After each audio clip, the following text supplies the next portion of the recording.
In the early 1980s, when Uganda's political structure was characterized by political turmoil and bad governance, around that time, there was the emergence of NGOs, non-government organizations, or what we call today the civil society space. Now, these ones came up to counter mandate what we called bad governance, also to complement government development activities. Long story short, today we have a lot of NGOs mushrooming. In fact, it's a planet of NGOs in the country. Go to Eastern Uganda, go to Northern Uganda, there's so many NGOs. Now today, we're going to be centering our focal point around NGOs. Now, most suitable and most enlightened to actually take us through this conversation as we understand the activities or the operations of the civil society space is a man, ladies and gentlemen. He owns, or he's a vision bearer for the Jeneration Agenda NGO. Benson Onyango, welcome to the show. Thank you so much, Shadrach. Good to see you. Thank you. Yeah. I'm so humbled to be here. Yeah. Thank you for having me. Right. It is important that people understand. That's why I took us a little bit back in the history, how we started. I should be able to have gotten that right. You guys were supposed to come up, and I'm saying supposed because people have gotten off track. You guys were supposed to come up and, counter mandating, if government, by then there's bad governance, in the early 80s, and then also complementing government development. But things have taken another turn. However, before we even go into the politics of that, I just want you to introduce Jeneration Agenda and yourself and some of the things that you guys are doing. Thank you, Shadrach. Yeah. My name is Benson Onyango, and I am the founder and team leader of Jeneration Agenda. Mm-hmm. Jeneration Agenda is a youth-led organization that was founded mainly to empower young people or future leaders to be able to tackle the problems that are affecting them in their own societies. Mm-hmm. This is because we look at young people as being able to be partners in development. You've talked about us complementing efforts of the government in ensuring that communities are developed. Mm-hmm. So what we are saying is that young people, who are the majority of this population, need to be at the forefront in leading change in their own societies. And what we are doing is to give them capacity to be able to do so, especially when it comes to the skills and to the skills and knowledge in advocacy, and also hands-on skills, so that we can be able to usher them into the money economy. Right. So you're singing a very good song about empowerment of the youths. So where are these youths exactly? Are we talking about the last mile youth in Kumi, or we're talking about the average youths in Kampala? Because it's easier. You could say it's easier. But of course, as Jeneration Agenda, we are looking at the youth in totality, but we focus on the most vulnerable. If you talk about Kampala, that you said is much easier, if you go down into the slums, you'll realize it's not much easier. The young people are facing very many difficulties. First and foremost, most of these are internally displaced people, or even just refugees from out. So they face very, very many challenges. They face hardships. So we mainly work in the slums of Kampala. We have footprints in Natete and Namwongo. And we also work with youths in rural areas, because we've found out from our research that they're among the most marginalized in this country. So we deal with youths from two perspectives: those from rural areas and those living in slums. Talking about youth marginalization in the country, this has been a talk by government. Everything, even with the budget reading that happened a couple of weeks ago, and they were even reviewing it the other day. It seems like the youth are at the forefront of government spending. Really, I don't believe so. Because let's look at budget priorities. When you're going to empower young people, you look at the current trends. Now, one, you understand that ICT is one of the leading sectors when it comes to innovation, and this is where the young people really are, and this is where they could earn from. How much are we investing in ICT? Not only directly into the economy, but also in empowering the young people to be well abreast with the ICT tools. For example, how many young people in rural areas who are in schools are able to use computers? You get? So this is what we'd be looking at. But then you also look at education itself as a whole. How much of our national budget goes to the education sector? Because there is nothing we can achieve for the youth without giving them quality education. Not only education, but quality education. You know, when you talk about that, you remind me of one of the core factors that the president keeps boasting about, and then also talking about skilling. Yes. He's empowering the youth through skilling. Is it enough? Skilling them is a good idea, but you know, we need to go an extra mile and support them in ensuring that whatever we skill them in can be of importance to them. Because we have very many people who are skilled and then released back into the community, and they do not have where to start from. You get? We need to usher them into employment, but then we need to give them the right skills. We need to give them the right skills for this particular economy. And I believe we're on the right track when it comes to skilling, though we've got to make sure that we reach the person that you described as the last mile. You know, we have regional hubs, but how many young people can access these regional hubs? Yes, so my call, of course, to the government is to ensure that we have hubs at district level, but then also empower us who are complementing their efforts in ensuring that we skill the young people, because we are within the communities themselves, and the government would work with us to ensure that we support them in skilling the people right on the ground, other than just the regional hubs. The regional hubs are a good idea, but I mean, the population is big. The young people are 70%, 75% of this population. So we really need to do more to reach to the last mile. Impressive. Let's go for a break, but when we come back, I just need us to talk about now the psychological status that you find these youths in after the break. Now, do not go away. The desk takes a break and the desk returns in a moment.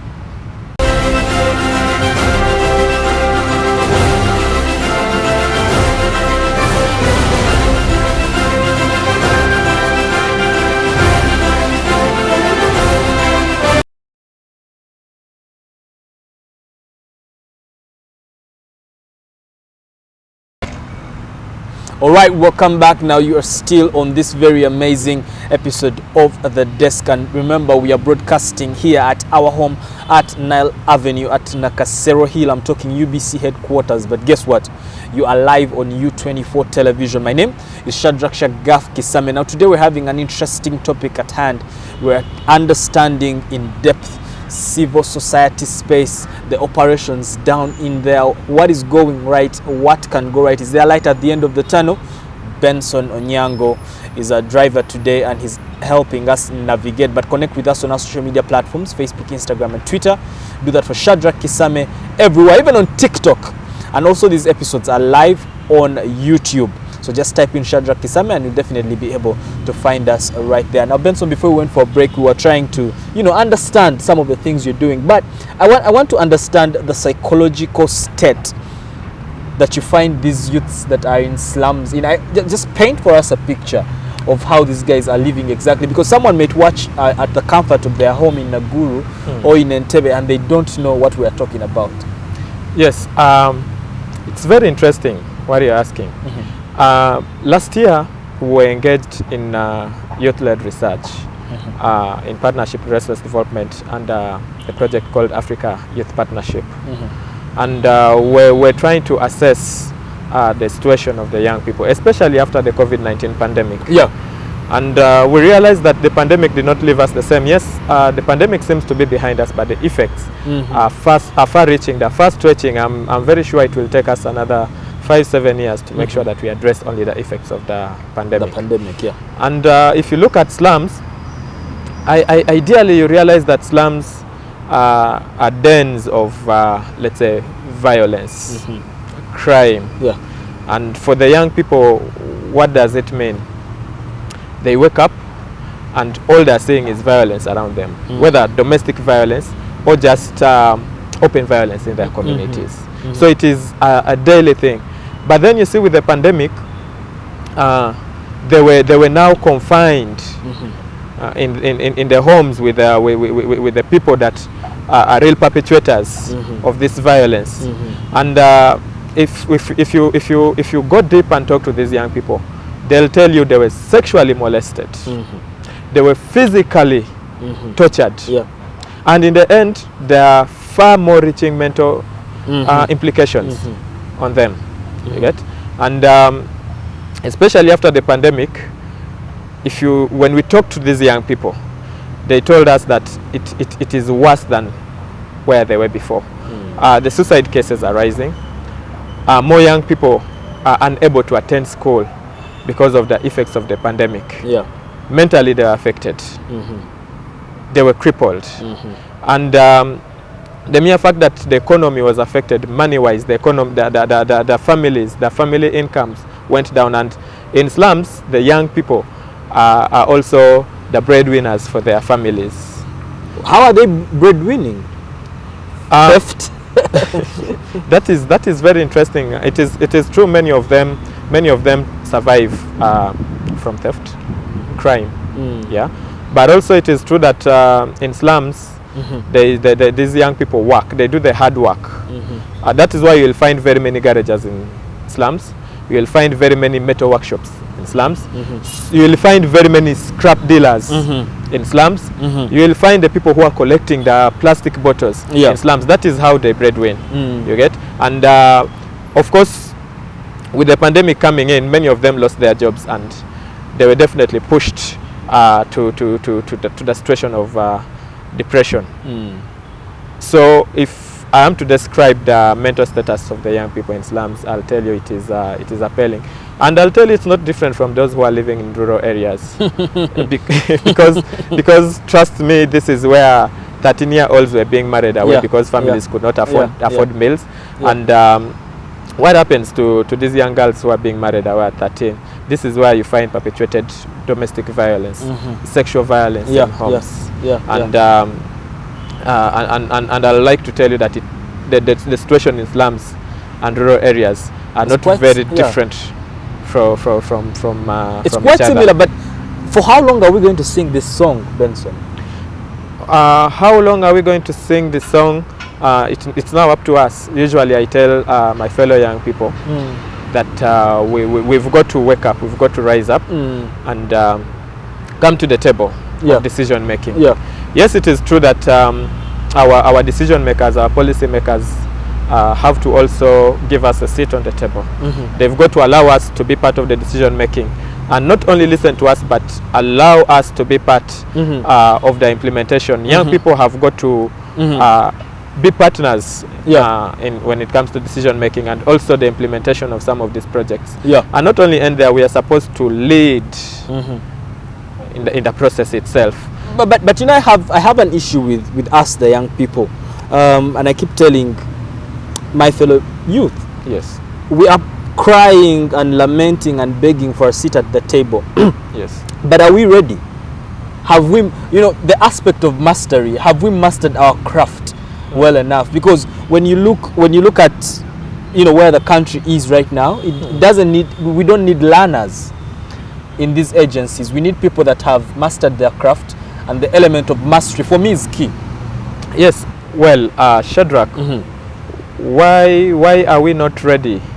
And why do you say we've not mastered the craft? Where are we supposed to master it from?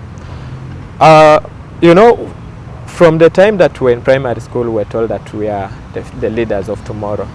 I don't know why we would always have tomorrow. I believe that personally, I believe that the tomorrow has come. If I look at myself and back then when I was told that I would be the leader of tomorrow, so it is definitely today.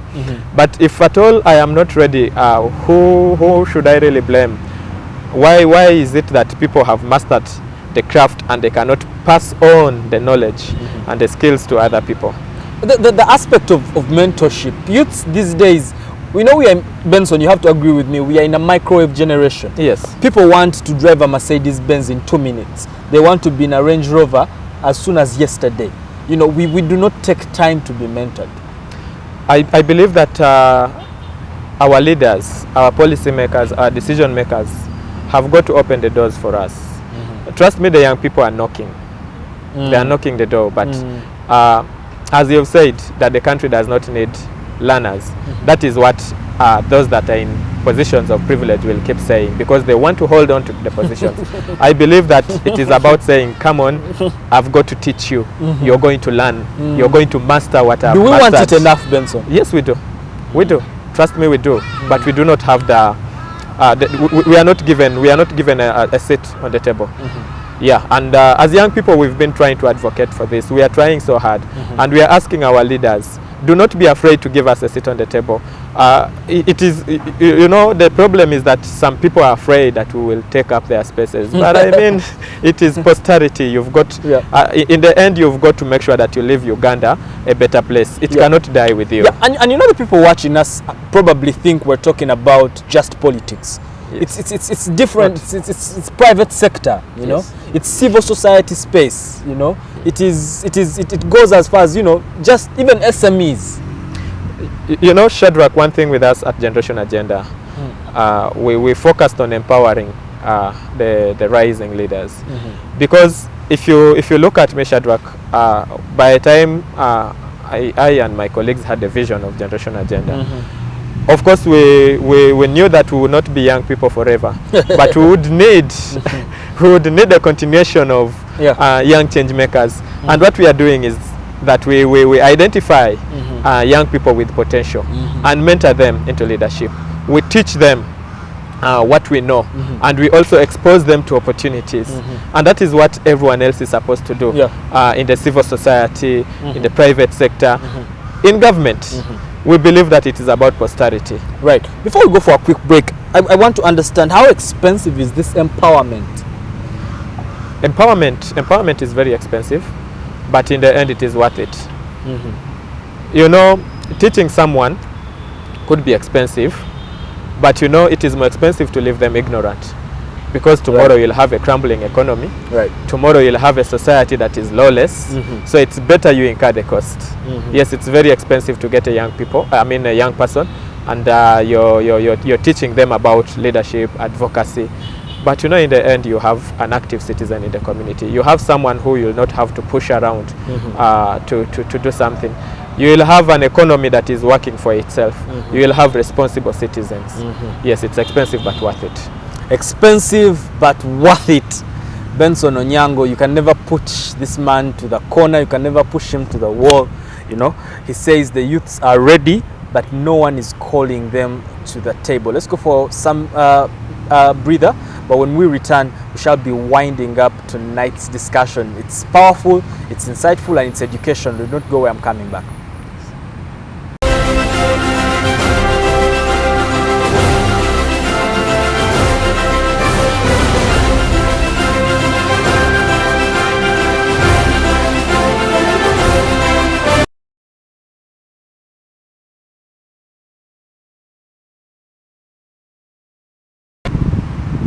Okay, welcome back. Now you are still live on U24 television. Now we trust that every time you watch U24, you are inspired, you're motivated, but above all, you are educated. Like tonight, there's so much education about the operations and the different dynamics that are associated and entail the civil society space. And I'm telling you, there's so much we're learning, and only someone that is not paying attention is he that will claim that there is no information. But this is what we do on the desk every week. Now, if you're watching for the very first time, we're always live on U24 television every Wednesday, 9:30 p.m. All you need to do is sit and get locked onto your television. But you can follow this very lovely discussion on our social media platforms, Facebook, Instagram, and Twitter.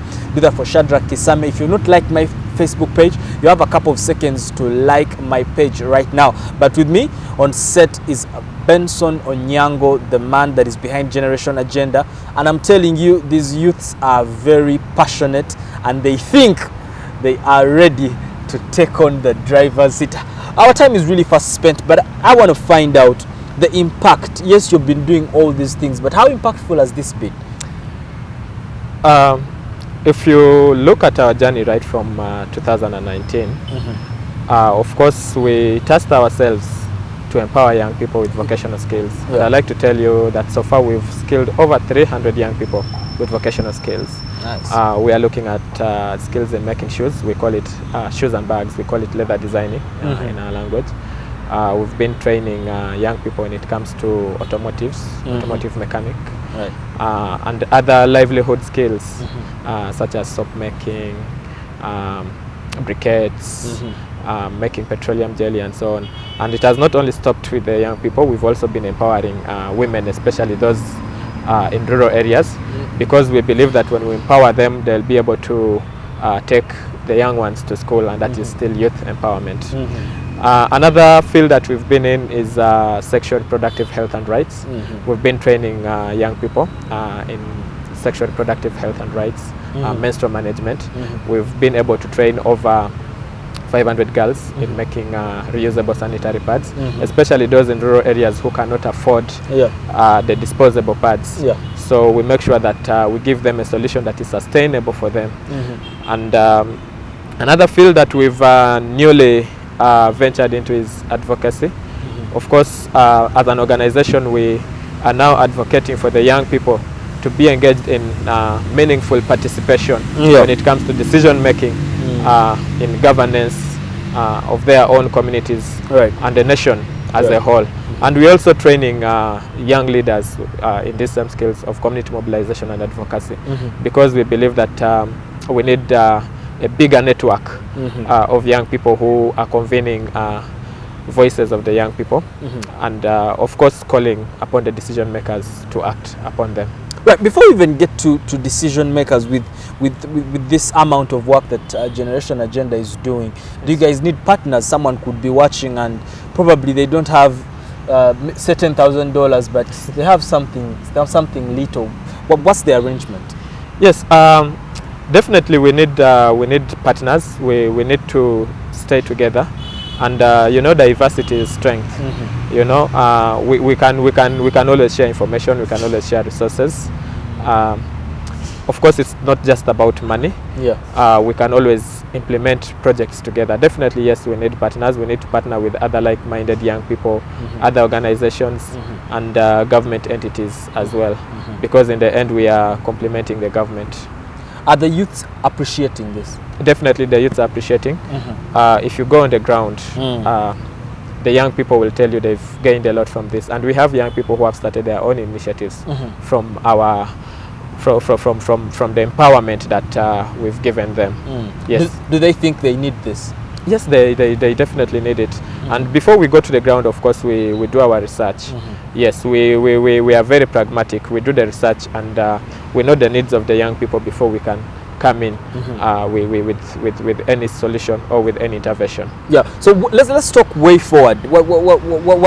What's Generation Agenda looking like in the next 5-10 years? Yes, our medium and long-term goals are mainly focused on advocacy now, in ensuring that the young people have a seat on the table. We would like to engage the leaders of this nation to allow the young people to be on the table, but also we want to keep empowering the young people to be able to, one, hold themselves accountable. It starts with them, and then also hold their leaders accountable. And that is our focus. We want to see the young people at the forefront of this nation. Right. You say you're benchmarking advocacy, and this is what you want to spend so much time doing, so much resources doing. Yes. And I think that's the right direction. Is that answering? Because you see, you from Generation Agenda, you're tackling the same issue, and then we have other people who are also tackling the same issue, but they are on the streets, they're rioting, and they're doing so much rallies, and you know, there's so much going on, and they're deemed miscreants. And what is your comparison and contrast between your approach and this approach? You know, it is just a difference in perspective, and it's also a difference in what we want to achieve. Obviously, we have different advocacy mechanisms, but for us, of course, it is about engaging decision makers, and we are not talking politics. We are talking about everyone out there. We are talking about the private sector, because you know, everyone has a role to play. Yeah. So if there are those who are in the streets, that is their approach. But for us as Generation Agenda, of course, we are empowering the young people to sit down with their young leaders and ask them, look, this is what you promised us. Where is it? But then also ask the leaders that, look, this is what we would like to do our community, in our community.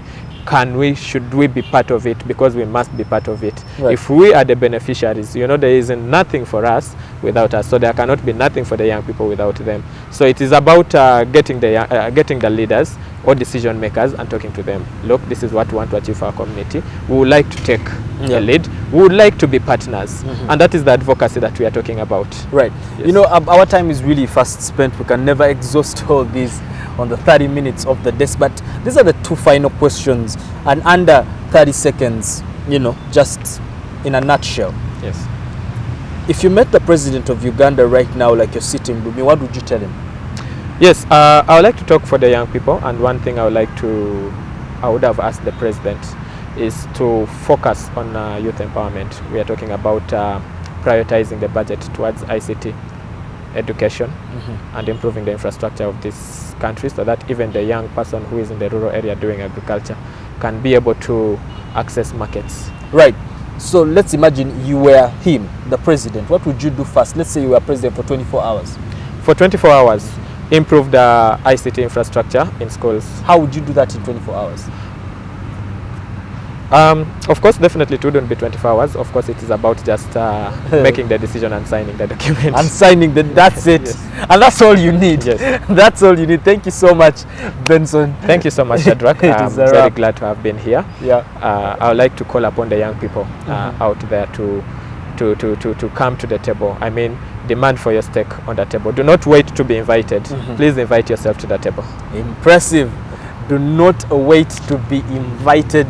Rather, invite yourself to the table. Now, proactivity right there is what Benson is actually talking about, but we cannot go past this. From me and the entire U24 management, would like to say good night, good luck, adios, for God and my country.